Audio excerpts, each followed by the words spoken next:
now we're going to get into the protein complexes of the electron transport chain, those 4 different complexes. So, like I previously said, we have a total of 4 different complexes. I'll keep saying that a lot. And those electrons are ultimately moving from one molecule to another, and then they're transported via a cytochrome, or via a coenzyme. Now, all right, so our complex number 1 is displayed right here. At the bottom of the page, you see what's in the mitochondrial matrix. You see the inner membrane, that's that less permeable membrane, and then on top of it, you see the intermembrane space. This is the NADH dehydrogenase complex.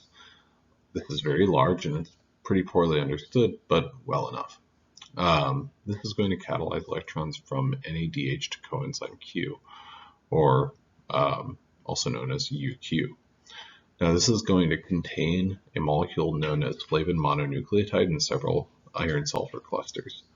What takes place here is that NADH within the mitochondrial matrix, which is right here, that NADH and that extra proton is going to pass 2 electrons to this guy right here, flavin mononucleotide. That's going to produce this molecule known as FMNH2. Now what this is going to do is it's going to transfer electrons one at a time to molecules or compounds known as iron sulfur clusters. Now these iron sulfur clusters are going to transport electrons to UQ, 1 electron at a time, and that molecule ubiquinone is going to basically be more or less a courier of electrons. Now what I'd really like you to take away from this right here is at the top, we transported a total of 4 protons using this complex to the other side of the membrane. So think on that. All right, so the next protein in the electron transport chain complex is complex number 2. This is also known as the succinate dehydrogenase complex. Now this consists of a citric acid cycle enzyme, succinate dehydrogenase, 2 iron sulfur clusters, and the coenzyme FAD, flavin adenine dinucleotide. Now, energy in this complex is not sufficient to move the protons across any membrane or anything like that. So this is favorable with a negative delta G, but it's merely negative 2 kilojoules per mole. Now this mediates the flow of electrons from succinate, it's a typo there, but now it's fixed, from succinate to ubiquinone. Now, what complex 2 is basically going to do is it's going to take this molecule succinate, which is going to donate 2 electrons to FAD, producing FADH2, which transfers 1 electron at a time to an iron sulfur cluster. So we've seen that now as a theme in complex 1 and in complex 2, we're transferring 1 electron at a time to these iron sulfur clusters. These iron sulfur clusters subsequently pass 1 electron at a time to our ubiquinone. So like I said a moment ago, when we're dealing with complex number 2, which is indicated right here, this is a complex. It's not just a single protein or anything like that. What we have is succinate within the mitochondrial matrix. This is succinate from the TCA cycle, and I've said this, I believe I've said this before, sometimes you'll hear it as CAC, TCA, or tricarboxylic acid, or the Krebs cycle. This succinate right here is a metabolite from that citric acid cycle, and it is converted to fumarate, and electrons are transferred to FAD, and those electrons are transferred from FAD to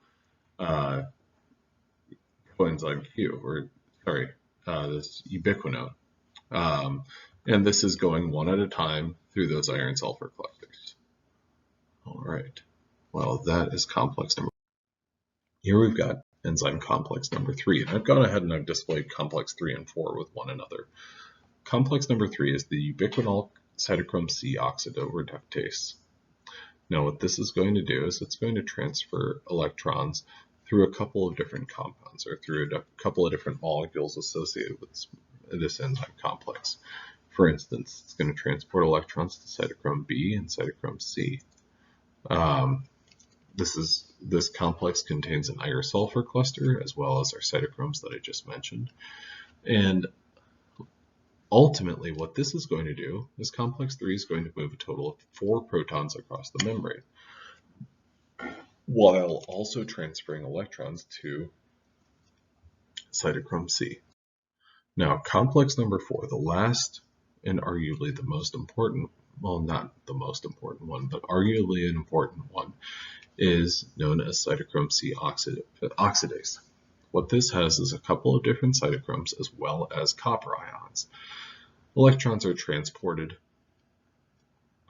one at a time to from cytochrome C to cytochrome A. Cytochrome A donates electrons to cytochrome A3.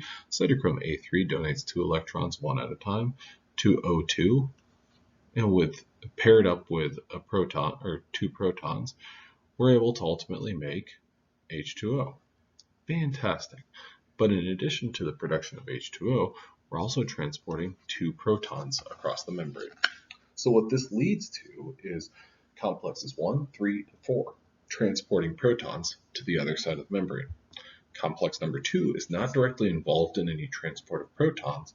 However, it is still essential as a part of the electron transport chain. So complex 1 does 4 protons, complex 3 does 4 protons, and complex number 4 does 2 protons. All right, I hope this is helpful. I'll see you in the next video.